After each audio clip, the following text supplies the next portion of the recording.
right, boys and girls.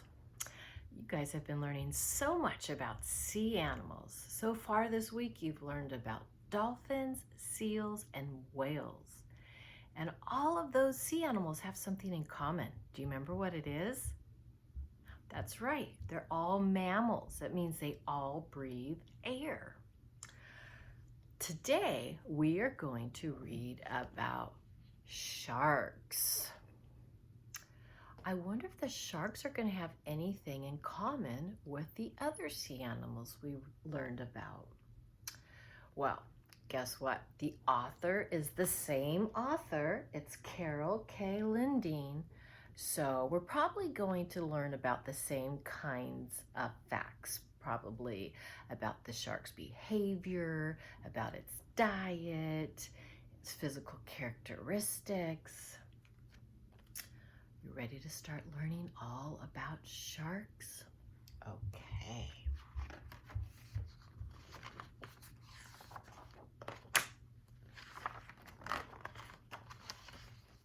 The heading, sharks. What are sharks?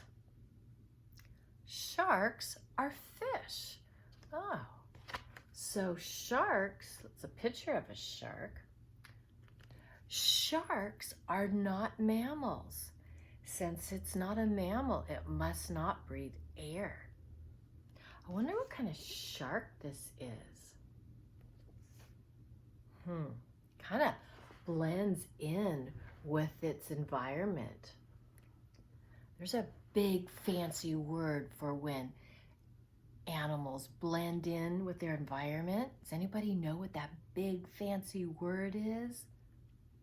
That's right, camouflage. It helps protect the animals from other animals that want to get them. Some sharks grow bigger than a car. Wow, look how big that shark is. Other sharks are the size of an adult's hand. That's not very big.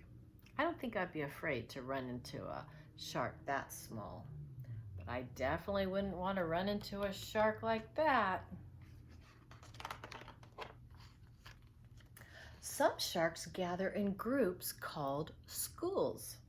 So schools, you've probably heard that before, schools of fish. It just means groups. It's another fancy way of saying groups when we're talking about fish. Oh my goodness, look at this school of sharks. You know what kind of shark this is? It gets its name because of the way its head is. It's a hammerhead shark because its head kind of looks like a hammer.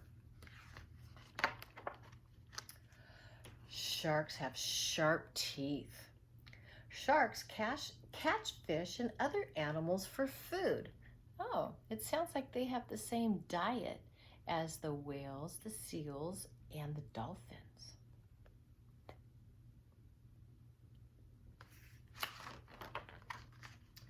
Sharks breathe through gills. Gills are slits on the sides of sharks. See their gills?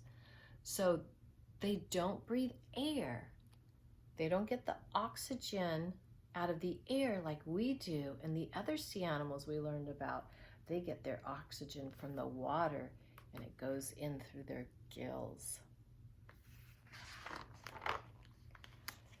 Sharks move their tails from side to side to swim. So they don't move their tails up and down like dolphins and the whales. Theirs goes side to side. Ooh, look at that shark. Fins point out from a shark's body. Look at all those fins. Seals and dolphins and whales had fins. No, seals didn't have fins, but dolphins had a fin, and so did the whale. Look at all the fins a shark has, though. I wonder if the fin helps them do the same thing. Remember we learned that it helps the whale balance? Sharks use their fins to swim, balance, and steer. Oh, so it does help them balance just like the wheel.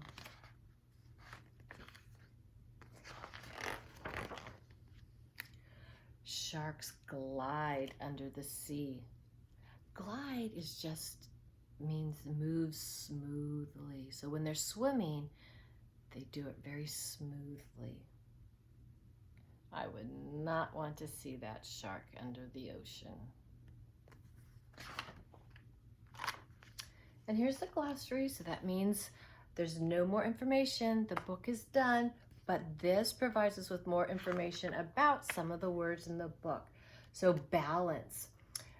Balance means to keep steady and even. Sharks use their fins to balance while swimming in the water. Have any of you learned how to ride a bike? Have you used your, you have to balance so you don't fall over. Well, that's what the sharks use their fin for, to help them balance. We already learned about fins, gills, a body part that a fish uses to breathe. Gills are the slits on the sides of a shark's head. Glide, to move in a smooth and easy way. School, a group of fish. As many as 100 hammerhead sharks may gather in a school. Wow, that's an awful lot of sharks. I would not want to run into that many sharks. Okay, so we're going to go over all the facts we just gathered, we just learned about, that you will use in your writing. Remember, for your writing assignment today, it's going to be about sharks, everything you learned about sharks. You are going to have your cover page with your title and a picture of a shark and the author, who will be you. You're going to have a table of contents, which is going to tell your reader what information they're going to learn about in your book and on what page they can find it. And you're going to have at least 3 sections. One about the shark's physical characteristics, about another page about the shark's diet, and another page about the shark's behavior. Now, if you want to include more pages, like about its habitat and other information, you can do that too. And then I challenge you to include a glossary. So let's go over the fact, and then I'll show you my book as an example one more time. Okay, lots of information you learned about sharks. You learned about their behavior. Sharks gather in groups or schools. Remember, schools is just a fancy way to say groups.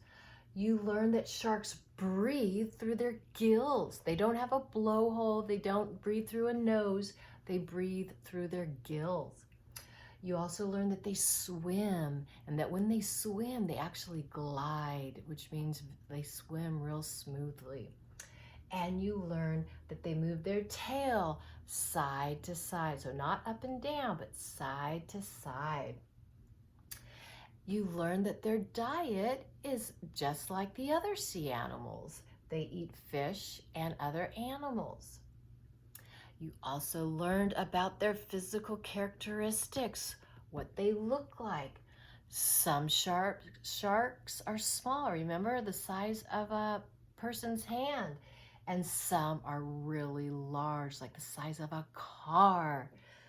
You also learned that they have sharp teeth and that they have fins. And the fins help them balance, steer, and swim. And you also learned some other information, such as the fact that sharks are fish. They are not mammals. They do not breathe air. And you learned about their habitat, that they live in the ocean.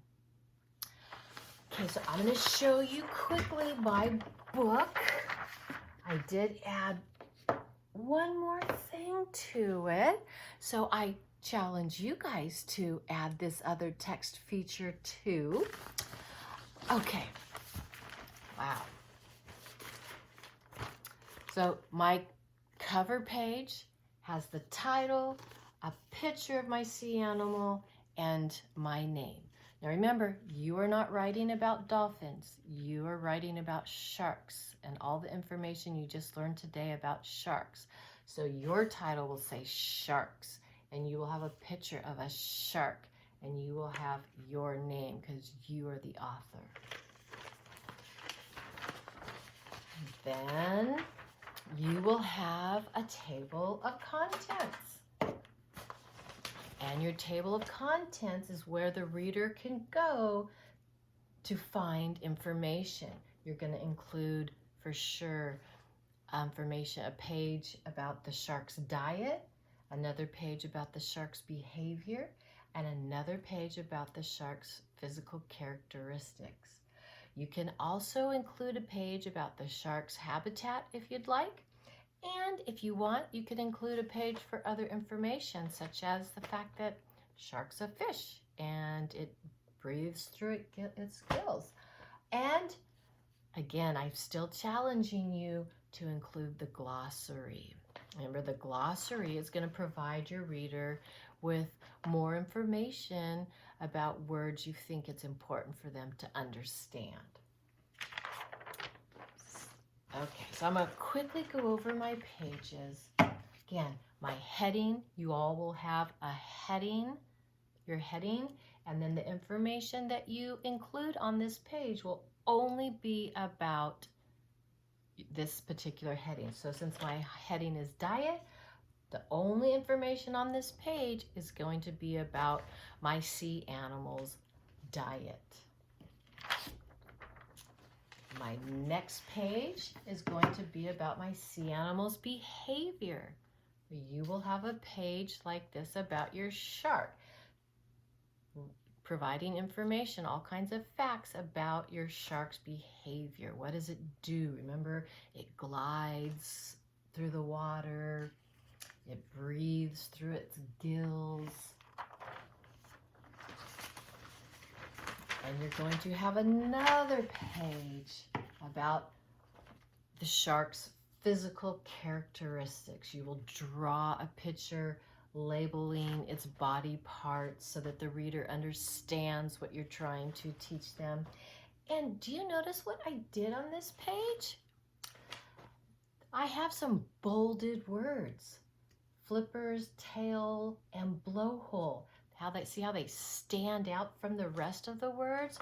Remember, that's the information that the reader can go to the glossary and find more information about. So in my glossary, which is going to be the last page in the book, the author will find information, more information about flippers, the tail, and the blowhole. So I added another text feature to my book.